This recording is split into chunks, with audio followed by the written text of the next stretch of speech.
বাংলাদেশ জাতীয় পার্টির chairman barrister Andalib Rahman Partha খুবই যুক্তিসঙ্গত কথা বলেন, অনেক যুক্তি তুলে ধরেন। তার বাচনভঙ্গিটাও খুবই চমৎকার। তিনি আওয়ামী লীগ নির্বাচনে আসবে কি আসবে না, নিষিদ্ধ করা উচিত কি উচিত না, এই নিয়ে একটু ভিন্ন মাত্রার বা ভিন্ন ধরনের তিনি যুক্তি উপস্থাপন করেছেন। বলছেন যে আওয়ামী লীগের আসন্ন নির্বাচনে অংশ নেওয়ার কোনো সুযোগ নেই। তিনি বলছেন যে আমি এখনো বিশ্বাস করি আওয়ামী লীগের রাজনীতি করার নৈতিক অধিকারই নেই। যে পর্যন্ত আওয়ামী লীগ অনুশোচনা না করে ক্ষমা না চায় তাদের বিচার না হয়। সম্প্রতি ঢাকায় এক সমাবেশে তিনি এই কথা বলেন। পার্থ বলছেন যে বিএনপি চায় আওয়ামী লীগকে নির্বাচনে আনার জন্য। আমি বুঝি রাজনীতিবিদ হিসেবে বিএনপি আওয়ামী লীগকে চাইতেই পারে, না হলে আওয়ামী লীগকে আবার পরে বলবে আমাদেরকে নির্বাচনে যেতে দেওয়া হয়নি, এই নির্বাচন গ্রহণযোগ্য হয়নি। অর্থাৎ আওয়ামী লীগ ছাড়া নির্বাচন বিএনপি একটা প্রশ্নের মুখে থাকবে, যেহেতু তারা ক্ষমতায় আসার সম্ভাবনা আছে, সুতরাং সেই প্রশ্ন বিদ্ধ থাকতে চায় না। বিএনপি মনে করে যে নির্বাচন হলে আওয়ামী লীগকে মোকাবেলা করি তারা বিপুলভাবে জয়ী হবে। যে কারণে আওয়ামী লীগ যেভাবে প্রশ্নবিদ্ধ ছিল গত 3টা নির্বাচনে, সেরকম প্রশ্নবিদ্ধ হতে চায় না। সেই জন্য বিএনপি চায় আওয়ামী লীগ নির্বাচনে আসুক। এটা হচ্ছে আন্দালিব পার্থের ধারণা। তিনি বলছেন যে কিন্তু আমি একটা কথা পরিষ্কার করে বলে দিতে চাই, বিএনপি বলুক, অন্য দলগুলো বলুক বা ডক্টর ইউনূস বলুক, মাঠের বাস্তবতা কিন্তু ভিন্ন। যেসব জেলা উপজেলা গ্রামে 5ই আগস্ট এবং গত 17 বছর আমার ভাইদের রক্ত ঝরেছে, লাশ পড়েছে, ওইসব জায়গা আওয়ামী লীগের প্রার্থীরা ভোট চাওয়ার মুখ রাখে না, তাদেরকে ভোট চাইতে দেবে না।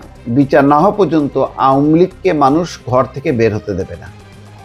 তিনি বলেন, আমি আওয়ামী লীগের পলাতক নেতাদের জিজ্ঞাসা করতে চাই, আপনারা তো ইউনূস সরকারকে গালি দিচ্ছেন, আবার বলছেন এই সরকার অবৈধ, তাহলে এই অবৈধ সরকারের অধীনে কিভাবে নির্বাচন করবেন?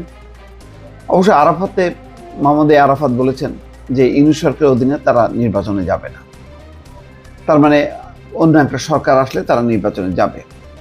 পার্থ বলেন, যারা গণহত্যায় বিশ্বাস করে, যাদের রাজনীতির কোনো অস্তিত্ব নাই, যারা ক্ষমতায় যাওয়ার জন্য সবকিছু করতে পারে, আমি মনে করি এই ধরনের দলকে নিষিদ্ধ করার জন্য সংবিধানে প্রভিশন থাকা উচিত। বাংলাদেশের যদি কোনো রাজনৈতিক দল তাদের বৈশিষ্ট্য হারিয়ে ফেলে, গণহত্যায় চলে যায়, সেক্ষেত্রে আমি মনে করি এই ধরনের দলকে নিষিদ্ধ করার জন্য সংবিধানে প্রভিশন থাকা উচিত। সেই দলকে আমরা নিষিদ্ধ করি আর না করি, অর্থাৎ প্রভিশনই থাকবে, অটোমেটিক নিষিদ্ধ হয়ে যাবে, কোনো দলকে বা ব্যক্তিকে দায়িত্ব নেওয়ার দরকার নেই। বিজেপি চেয়ারম্যান বলেন, আগামীতে বাংলাদেশে যেন আর কোনো স্বৈরাচারী না আসে। এই হত্যাকারীদের এমন দৃষ্টান্তমূলক বিচার করতে হবে যাতে করে আগামীতে তারা আসার আগে 10 বার চিন্তা করে। 75-এর হত্যাকাণ্ড নিয়ে পার্থ বলেন, 1975 সালের 15ই আগস্ট হত্যাকাণ্ড হয়েছে, অপমানিত হয় নাই, কিন্তু এবার অপমানিত হয়েছে, অসম্মানিত হয়েছে। দুটাই গেছে, আমছালা দুটাই গেছে। সেটি বলছেন, আগামীতে যদি কোনো সরকারকে সফল হতে হয় তাহলে আওয়ামী লীগের ভুলের বইটা বাদিকে রাখতে হবে আর শুধু দেখতে হবে।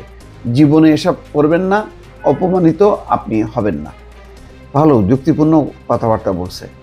তো রাজনীতিতে যুক্তি দরকার, এবং এই আন্দালিব পার্থ যা বলছেন অনেকগুলো রাজনৈতিক দল কিন্তু সেটাই মনে করে, বিএনপিও সেটা মনে করে। কিন্তু ওই যে বিএনপি কোনো রাজনৈতিক দল নিষিদ্ধ পক্ষপাতী না, তারা মনে করে যে এটা রাজনৈতিকভাবে পরাস্ত করার মধ্য দিয়েই হলো সবচেয়ে বড় বিজয় অর্জন করা যায়, এবং আগামী নির্বাচনটা যাতে কোনোভাবে প্রশ্নবিদ্ধ না হয়।